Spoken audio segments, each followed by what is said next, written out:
Hey boys, welcome to the LLamas Graze with RAAC. I got Krusher and I got MD. Can one of you please pronounce the Latin shit for me so I can understand? I can say it properly. Regnum Aurum Acquisition Corp or RAAC. Okay, the acquisition court part's easy. I guess it was the other stuff I was struggling with because I didn't go to your fancy ass college like you did, Crusher. Fuck. I'm with Well, you, Cogs. I just use the rack. just rack, racks Much on racks easier. on racks. That's right. Rack That's it out, how man. that's how we start this call. Should talk about racks. Um, Boys, men, gentlemen, it's so nice to have you back, both of you back on. Both of you have been on the Grays somewhere in the vicinity of 84 years ago. It feels like a fucking lifetime has gone by since we talked about rack last time. And MD, I used to harass you on the show all the time, just to like about the llama updates and about how much the yield was going to be when yield, and now we've got when yield live. So you're going to have a. I guess you don't have to do it anymore because they're actually going to be able to see how much money they're getting, or lack of money they're getting. Uh, but I'm so excited to have you guys back on and have Crusher here, and obviously the reason that we're doing the announcement today is you've all been reading our tweets and reading Rack's tweets and getting the vibe here that the launch is going live and the testnet's live for Rack, and I'm just it feels like something's really moving and you guys are really coming along, and it's exciting to be with you from like the starting phases all the way to now. So obviously I want to go through and do the introduction and like let both of you introduce yourselves and talk about what your position is at Rack, and then Crusher, I would like you to do your um, that speech thing that you do, the magic that like the hypnotizing that you did on the rich people when you talked to them about Rack. I'd like you to do that on the show. Can you I pull don't that know off what I for did. me? I don't know. I'll give it a. Oh, I don't he know if it'll will. work Oh, he will. Just again. I blacked out and they gave me a bunch of money. What the hell happened? That's what I say to everyone after I'm done presenting to TradFi folks. I'm like, I'm blacked out. I blacked out. What did I say? And it usually works out pretty good. So we'll see how it goes today. All right, go ahead, do you guys' intro, and then we'll talk about. You can do the long winded thing after you let MD introduce himself, also, Crusher.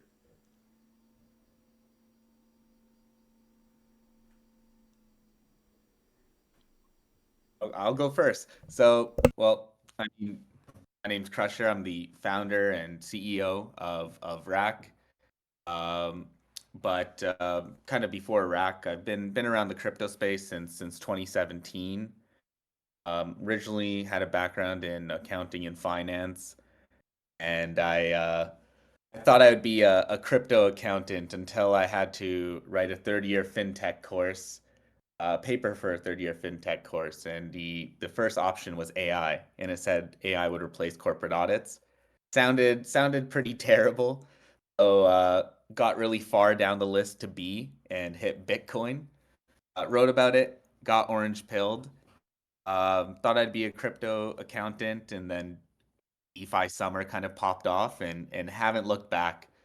Became obsessed with like the Curve ecosystem in that time. So not really a background in TradFi, not a background in I would say DeFi protocols per se. Just a power user who spotted an opportunity in the market and kind of went for it. Awesome, thank you. It's Yeah, nice. Cogs. It's nice to hear that I you. kind of. Go ahead, MD. No, I was gonna say I kind of compliment Crusher because, like, I'm on the opposite end. I'm on the Gen X side. I've been in traditional finance since like 1997, and like Crusher in 2017, read the white paper and got really intrigued in how this technology can like transform traditional finance and make it better. And then hooked into some AI startup where this Gigabrain wanted to um, post returns like performance on the chain. It was I think it was a little bit early, and then got into some system designs with another startup, and then Crusher actually came to us to do some initial work, and him and I got to know each other, and the idea is great because at the end of the day, real estate and other real world assets have value and can help. What one of the core pillars that RAAC stands for to bring liquidity to DeFi.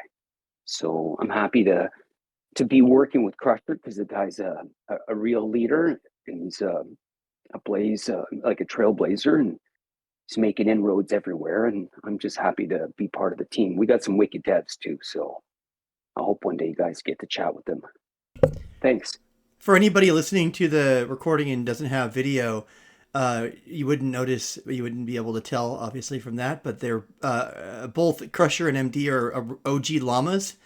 So just want to, how cool is it to have you guys on and be both of you are from the llamas originally, and that was kind of mentioned in the blog post, Krusher, about llama, the llamas that had incubated the project.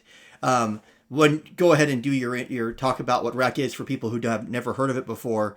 But I just want to, constantly toot my own horn about you guys being llamas originally. So before there was RAAC, there were llamas.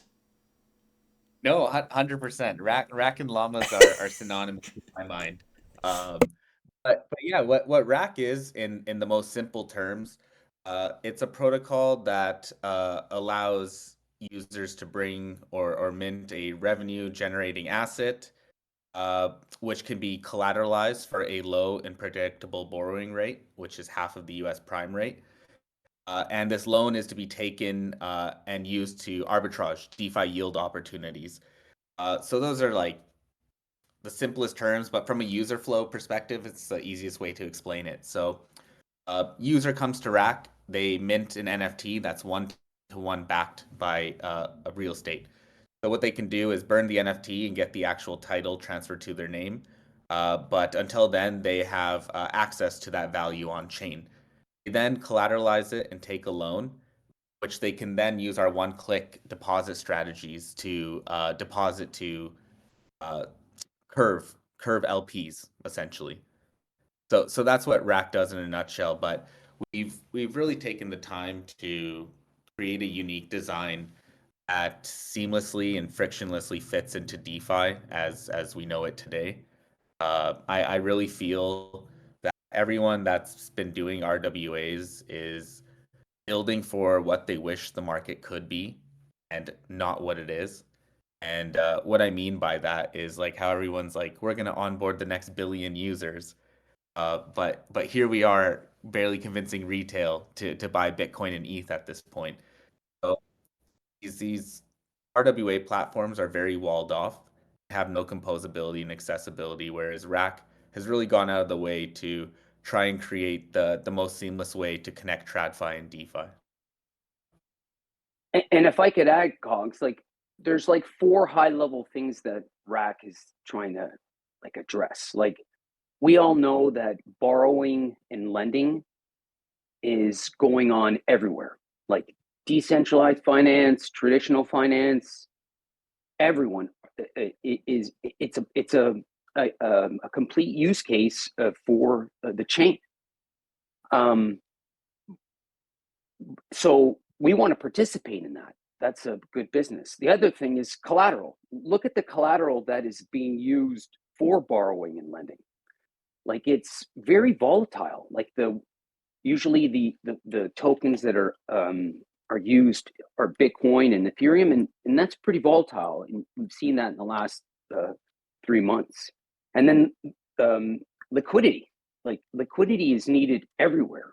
Traditional finance, decentralized finance, it's needed. And then the last pillar is like rewards, the yield, the revenue sharing, the participation in voting for the LPs, the rental income, like, and even the upside. Like I always say to Krusher, there's a free call option here on the Curve Convex whole ecosystem, because if those token values like appreciate, then it's going to be a like layered reward. So it's almost like you're getting rewards at a really low point. So these 4 kind of drivers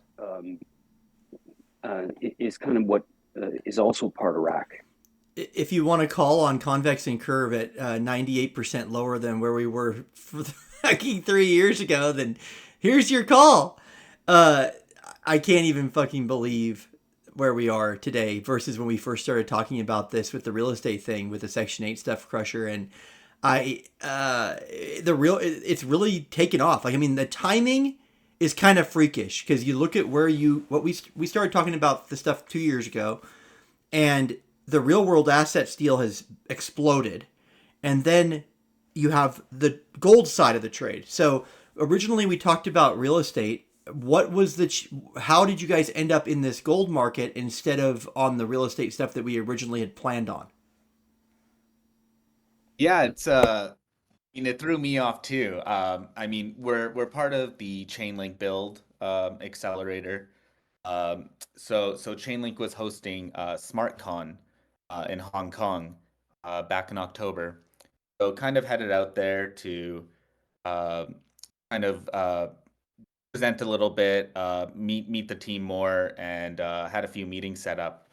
So one of them was with a protocol called Instruxy, who's also a Chainlink build uh, project. And Instruxy focuses on asset tokenization. And that was kind of our wheelhouse. And when it came down to it, and you look at RAAC isn't really in the tokenization business. We're more so in adding utility to the tokenized assets. So what ended up happening was Instruxy's co-founder Matthew was an EY executive for Ernst& Young executive for 25 years, and he basically has been working on the tokenization platform and said, "Hey, we have a pipeline of institutional clients who want to tokenize assets, but there's no utility on the other side." And I said to him, "Hey, got this DeFi platform that provides utility to tokenize assets, but I have no institutional pipeline." So we ended up partnering, and from there I got introduced to Pertio, which is the DeFi platform tokenizing the gold. And the original thought was we want to come to you, collateralize our asset and take a loan. And I kind of thought to myself like, oh, you know what? Like once we're more mature, that's like a very easy thing to do. But as a new protocol, having one asset be the majority of like your lending is just too risky in terms of lending and borrowing. And drawing in more than like $50 million of liquidity off the bat in our mind at the time was a tall challenge. So the thought process was rather than trying to source the liquidity, turn them into their own liquidity, and that's where minting a stablecoin backed by these gold reserves came from. I can't even tell you how incredible the timing was on the gold run. Like, you decided to release the blog post on the day that gold hits the all time high. Like, it's like you made this shit up. Like, it was fucking scripted. It was up another 1% today, Cogs. Oh, I haven't even looked at Right. it. But even more than that, right? Like you just mentioned, this was like 2 years ago, right? This has been something that like Krusher, MD, the RAAC team has been building for over 2 years. So like when everyone's jumping on like the real world asset narrative now, this has been a long time coming.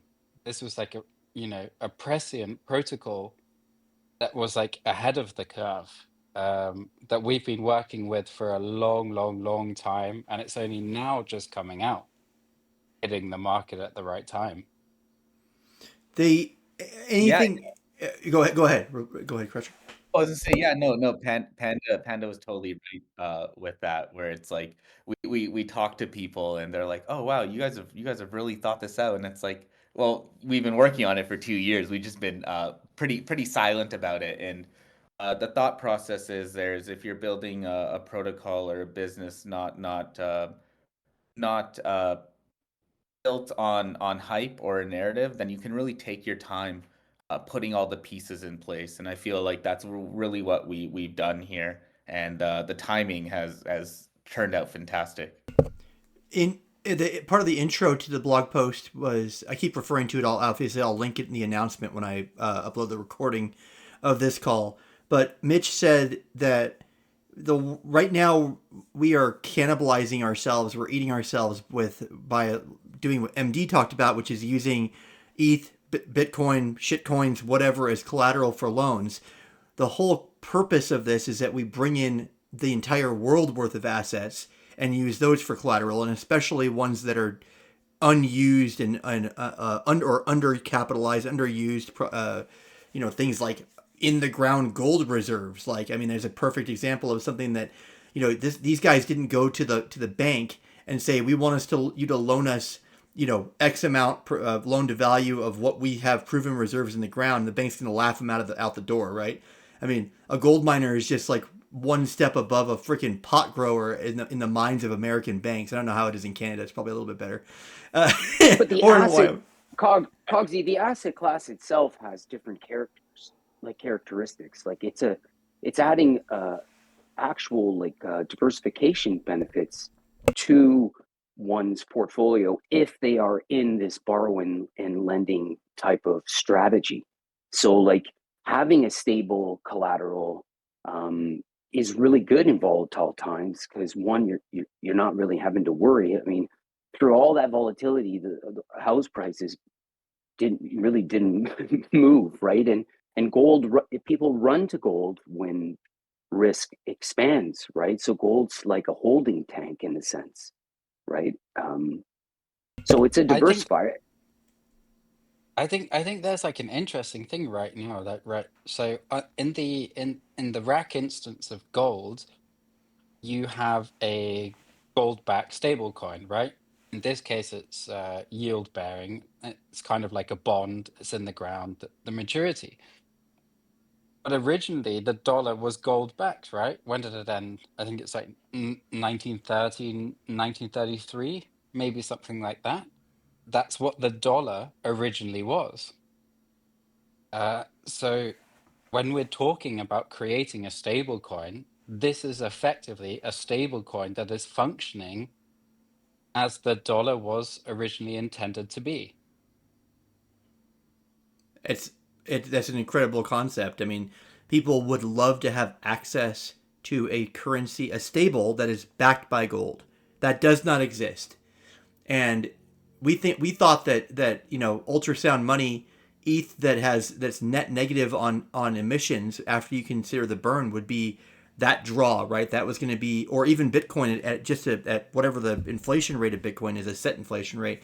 But that's not the case. Like, I mean, the gold dollar has a real sales pitch to it. Krusher, on the gold, I have a question about the size and the scope of it.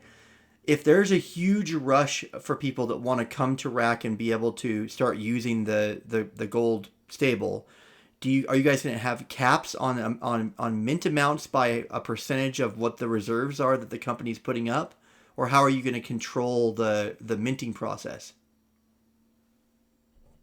So the way it works is the million ounces would kind of be represented through I believe it's 31,100,000 tokens. So it breaks it down to about a gram. You're paying 12.86 per gram of gold. That's how they're breaking it down into units. So each token that you're able to purchase would essentially be pegged to 1 gram of gold, which would then reach the spot price. That's awesome. Any conversation with that same mining company about branching out into silver, palladium, platinum, copper? Any of those conversations? Yeah, definitely. I mean, I think we need to do our research on kind of like the risk parameters of including all these different kind of deposits. I can't reveal too much information, but size and diversification of assets is here.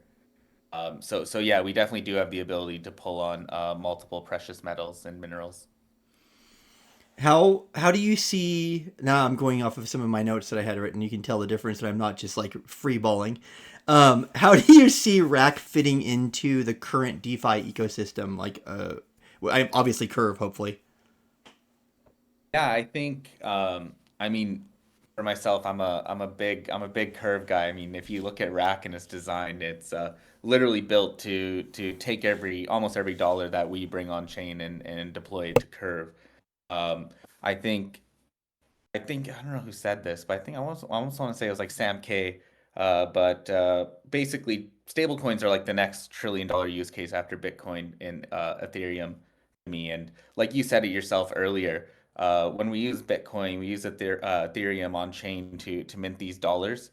We're kind of cannibalizing ourselves. And if you look at how many assets there are out there in the real world that actually have value, um, we're a drop in the bucket. So like I said, our goal, I guess, is not to onboard the next 1 billion users, but onboard the next 100 billion dollars, and Yeah, hopefully that onto the Curve and Convex ecosystem. I like that. That's a good one. That's better than the next billion users. Dude, it's how nice is it to hear we're gonna onboard the next 100 million users when there's like 10 of us left in DeFi. Yeah, no, exactly. That's like what I mean by people like building for what they wish the market was and not what it is, you know? And how we differentiate ourselves, like you said, seamlessly, frictionlessly slotting into the current ecosystem rather than trying to build for this future utopia where retail climbs in, right away. Sorry. I think we will So, eventually so, reach that, but not now. so, question to you on the retail front, right? Right now, CRV USD loans are probably ranging between, I think off the top of my head, it's like 500 to 600 or 600 to 700, right? Um, the question is like, does RAAC want to get retail, i.e., in numbers, or do you see this kind of like onboarding of wealth and traditional finance as being that one whale, is the equivalent of 50 to 100 DeFi users? Like, what's your strategy there? Yeah, very very much is looking for the whales that are out there in TradFi. Like the way that retail, in my mind, participates is through strategies that we create. We're going to have yield bearing strategies and create new opportunities to be able to deploy liquidity. But I would say the onboarding of the assets is definitely from institutions. Um, and big TradFi players as opposed to anyone else. When the launch goes live, well, testnet's live now, but when you guys launch, it's initially the project is launching purely with the gold trade, right? The gold play. Correct. We will be so we're going to be doing closed beta with real estate because that is our core. And when we do our full launch is when the gold stablecoin will be deployed. So closed beta will be just the core features and basically like you see on the test net. And then the full launch will have the gold and the auto compounders. No, there's no NFTs involved in the gold project, correct? That's just the token. Correct. The gold project will be utilizing tokens. I think NFTs versus tokens really just depends on the specific asset and which makes more sense for it. So for their model, tokens make sense. For RAAC, utilizing an NFT makes sense to create that seamless and frictionless design. And speaking of NFTs, where do you see the llamas fitting in here? Oh yeah, no, super exciting stuff. So I mean, Cogsy, I know you'll like this. I think I sent it to you, but basically, I'm obviously a big nerd. That's why I'm up here today. But yeah, llamas will have special boosts, trait boosts. Not trait boosts, boosts on RAAC. you can select like a specific class. So you can have like a paladin class, and you deposit your llama. The underlying llama would go to llama locker, so you're generating yield, and then you would get like a governance boost of 2.5%, and maybe that's stackable up to 4 times.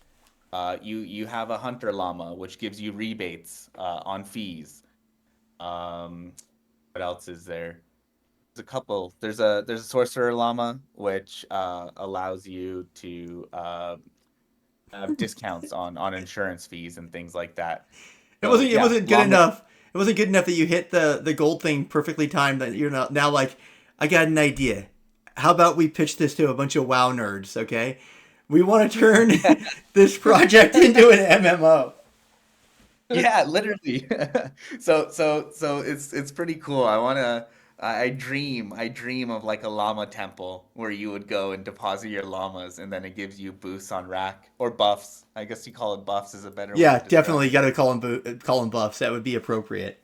Fuck, that's amazing. So yeah, I mean llamas to me, I mean you guys Coxie Panda you obviously know this, but uh llamas and RAAC have been working on this since like the start. So to me the llamas are the lords of RAAC in my opinion. So it should be reflected in something like buffs on the protocol. I'll just be Yeah, Yeah, definitely priority. I think, Definitely priority. llamas are pretty rare, FYI. There's a few one-to-ones going around. there's That's what yeah, I heard these days. I like heard a I heard few. there's some one-to-ones. The I just had an exciting idea thinking about legacy and TradFi, and thinking about if you can make this work and this launches and the gold thing works and is popular and functional, and then the NFTs work for the real estate properties, you're really it's basically it's a proof of concept that you can take to traditional finance through the connections that you already have and say, we made this work on this scale, now it needs to scale to everything.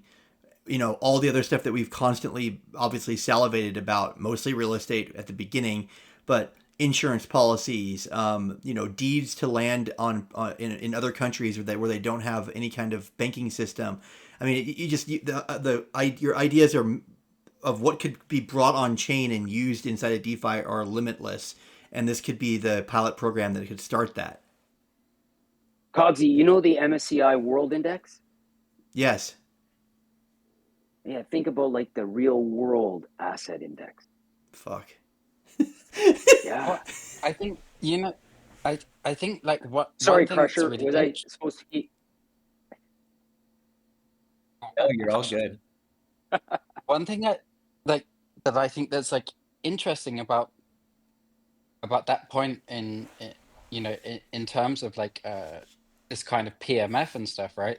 The announcement that's just been made uh, in regards to this gold mine in Northern America, $235 million at an 80% discount, 20% of spot prices.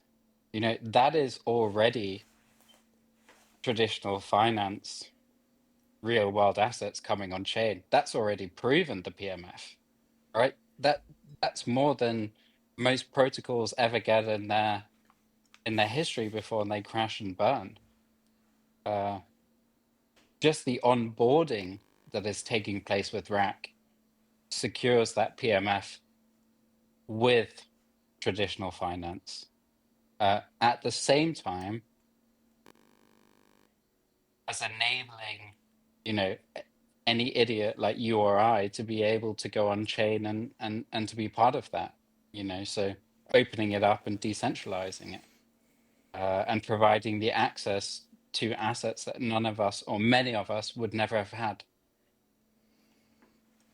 How about the back end, Crusher? Is that a you question or an MD question? Like what's powering all this? You mentioned Instruxi as the real world tokenization tool, but where are we running? We're running all this on ETH mainnet, I assume, since it's free to use now. Yeah, so ETH mainnet, is probably where we're gonna stick to for the time being or even foreseeable bit, just due to that's where all the liquidity is housed, and when it comes to the amount of liquidity that we intend to deploy, mainnet just seems to make the most sense. And I could be wrong, but I don't. Are cross-chain boosts live yet on Curve?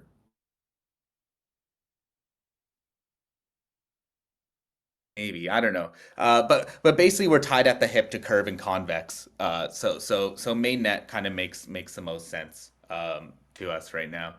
Instruxi does the asset tokenization. Um, we'll also be working with Llama Air Force to create our auto compounders or the one-click deposit strategies that Oh, we'll be nice. tapping.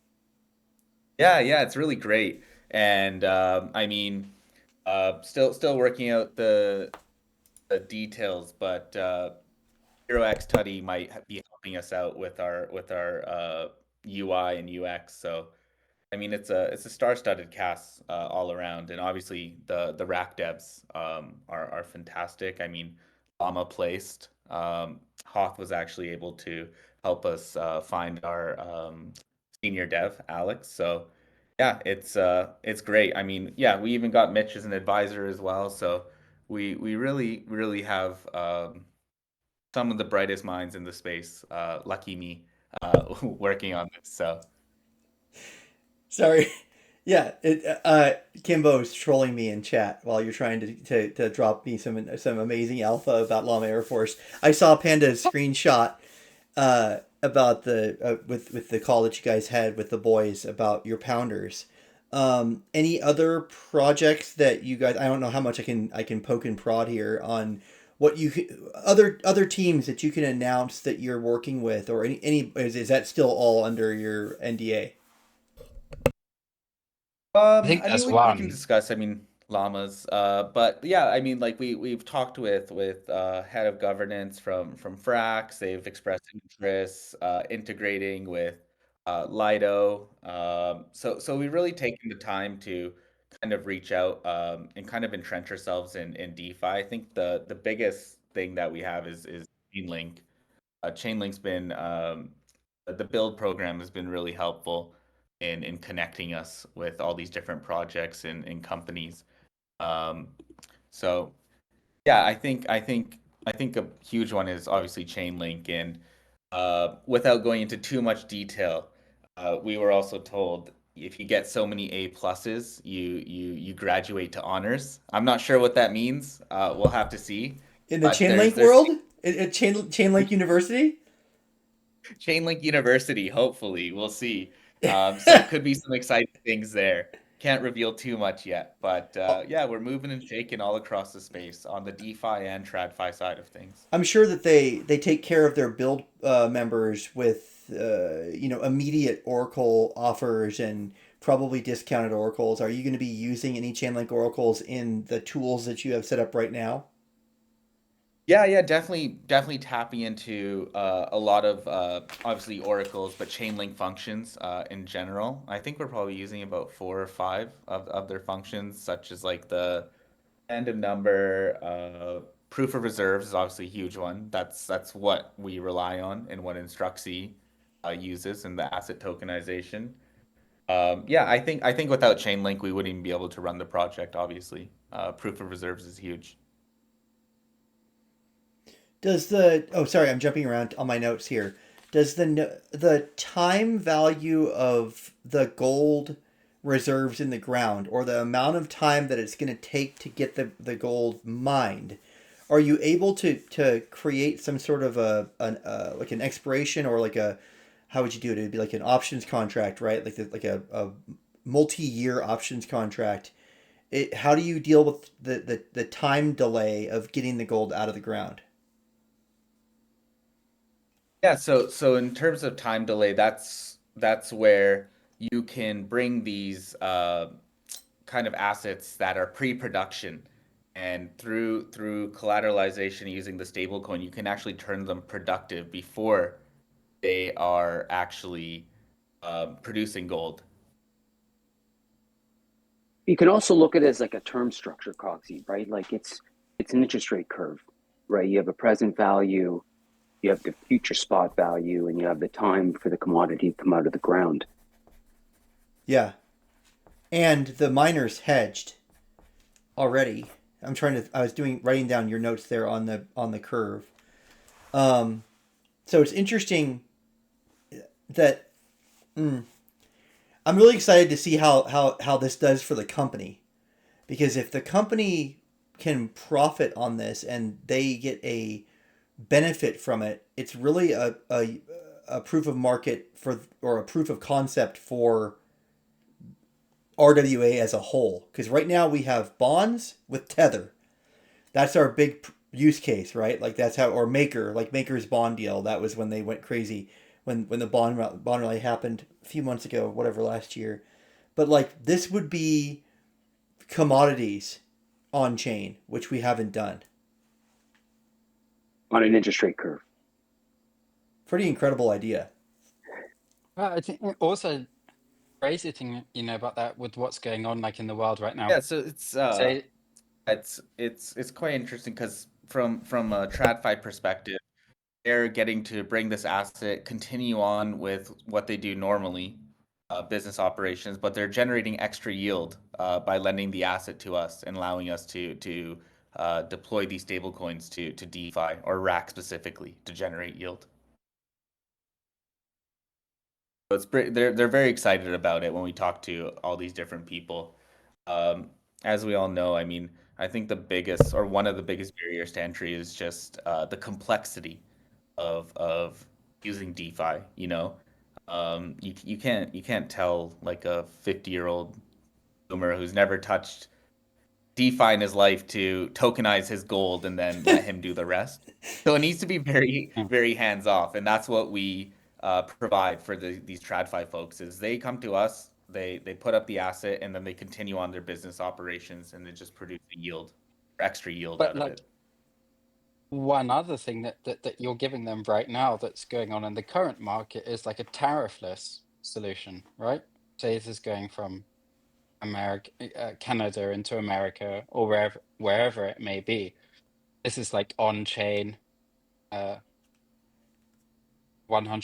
verifiable through Instruxy. It gives people an option, major players, that they don't have currently.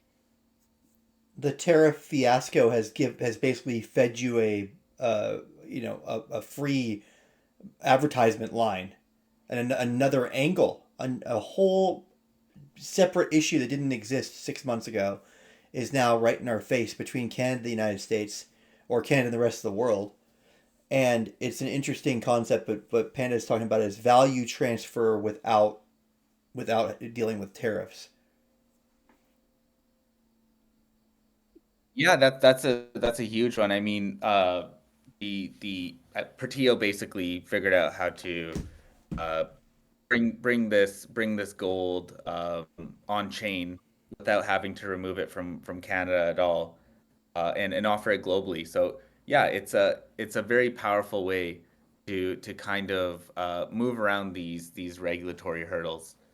And when it comes to um, yeah, I think it's the composability and accessibility. I think transparency is also huge. So there's massive benefits all around to tokenizing commodities like this and bringing them on chain. And liquidity. Yeah. Remember the third pillar, like There's a lot of liquidity. Liquidity. It's just liquidity. And we don't have that right It's now. needed. Yeah, everyone. It's needed everywhere. And the bogeys are lower in traditional finance. Like, look at the 10-year bond rate. It's like in the U.S. like 4.3. Even if you put like a premium, 300, 400 basis points, now you're at what, 7, 8%. I mean, DeFi, Oh. you can it's pretty. I think you can do that in DeFi. I think that's kind of like what like RAAC has been shooting for, right? As that kind of like 6% outperformance, and the makeup and the composability of everything, right? Between CRV emissions, etc., etc. And we're well placed to make that possible and to make this like a very, very competitive place to be. And COGS for the real estate side, because I know the gold is really exciting because of the environment and the opportunity that it's going to bring to RAAC. It's amazing. But on the real estate side, like you have that rental income, like on the asset. Like I was saying to Krusher on one of our calls, it's like we've, in a weird way, created a PT and a YT. Like the PT is the NFT on RAAC, and the YT is the rental income. That's exciting. Because that's an external new supply of Yeah. monies coming into That's a RAAC. non-token inflationary income. It's not coming from fucking inflation from from us our money printers of tokens. It's coming from an outside source, and it's monthly, and it's consistent, and you can build around it, and you can put It's new. It's fresh. It's incredible. I hadn't Well, even even have on my notes to even ask you about the rental income, but that was the whole purpose of the original conversation, was that you wanted to be able to have stable yield. We've had over the past 2 years like many calls with the rep team, with Krusher, with MD, and this is something that, as like yourself, hadn't appreciated so much like at first glance, and we'd spoken about it, and it's one thing that's fantastic in our industry is volatility, right? It makes you rich very, very quickly. It also makes you poor very, very quickly. And this kind of like access to let's say non-volatile off-chain assets that you can access on chain are something that we don't have right now, like a rental income, like a gold index, whatever it might be. And this is what's being built out, and it's kind of the maturity of the asset class that we're in, which is nice to see. I have another note here for you. What do you guys expect on the live launch? Do you expect the gold product and a real estate product on live, or is there going to be steps?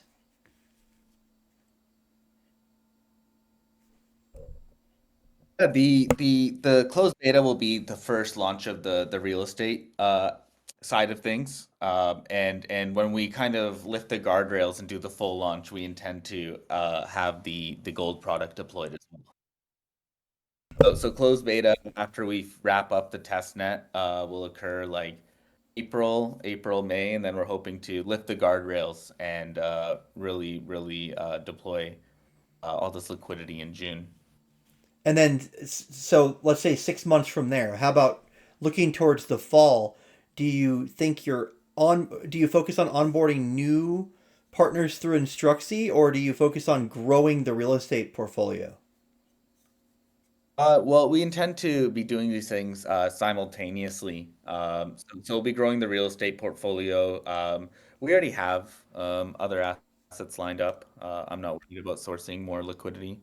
It's actually pretty neat. The partnership with the gold miners is basically stating that if any claims or new stable coins are minted in the future, they must proportionally deposit 60% of whatever's minted. So RAAC has no issues in terms of being able to onboard liquidity.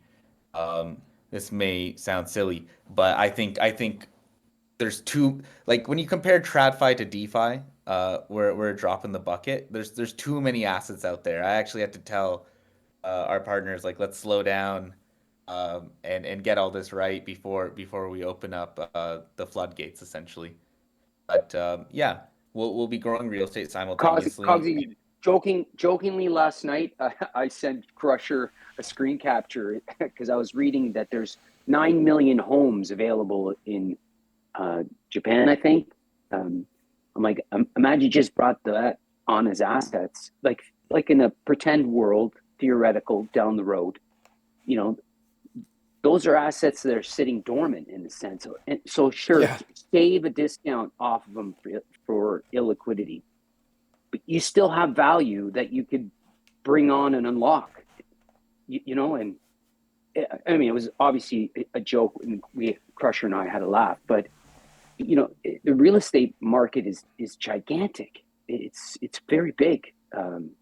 Yeah, it's not just the U.S. Yeah. It's global. I mean, this is something that Yeah, could... and there's, you know, if you look at even like what, like the RWA narrative tends to stay in the Treasury Department. Like, look at the category; it's like dominated by treasuries, and that bucket needs to expand. Like, you need to bring in other real world assets. Yeah, why are we Well, stuck with I think bonds? I think like the point you're making about the, you know, the volatility and things, you know, we're seeing that with the explosion of Pendle, Spectra. Maybe we see it now with Napier, right? People looking for fixed yields. Others are looking for like the yield token, the YT. You know, that's a very nascent crypto niche that is really, really booming and kind of also defying the, you know, the generalized market. Maybe not for the holders or the price of Pendle or Spectra, as I know very well, not for the holders of Spectra. But for the platform as a whole, right? That, you know, this is something that people are very keen in, locking in these kind of fixed rates, which didn't exist 2 years ago. Or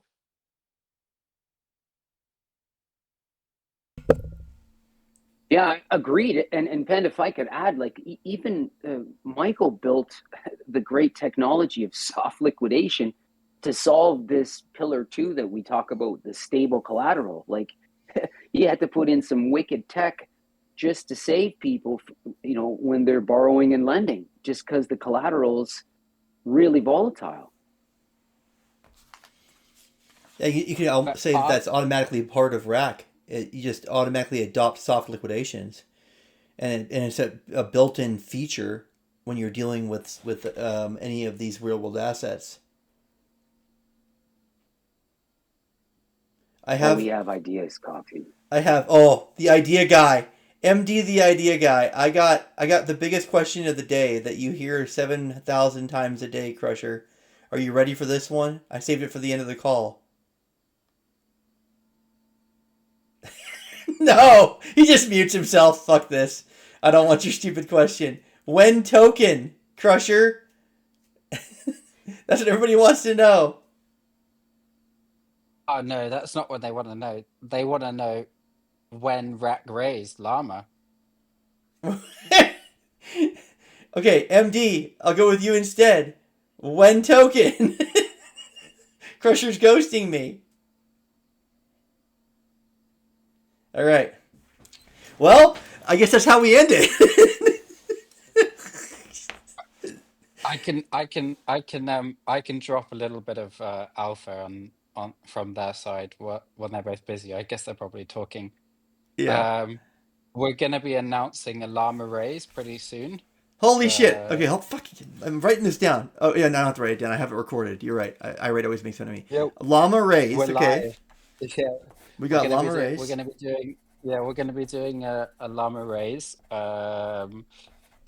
It's a little bit out of our normal wheelhouse, right? Because this shit is, you know, pretty like locked down and regulated.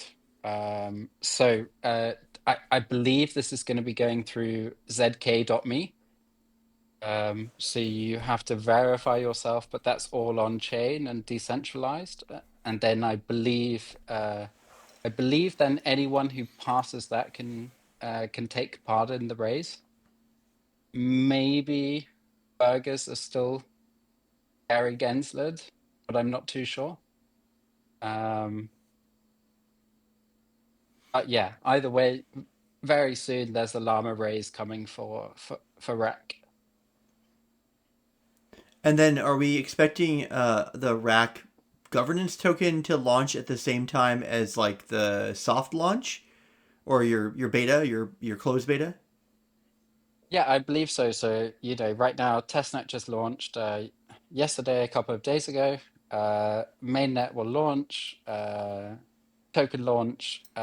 Shortly thereafter, governance is kind of like enshrined in the protocol. And somewhere in the middle, we'll do the llama raise. If I'm wrong, Krusher, send me an angry ping. Oh, one of the things that we totally didn't even mention, Panda, was the bribes.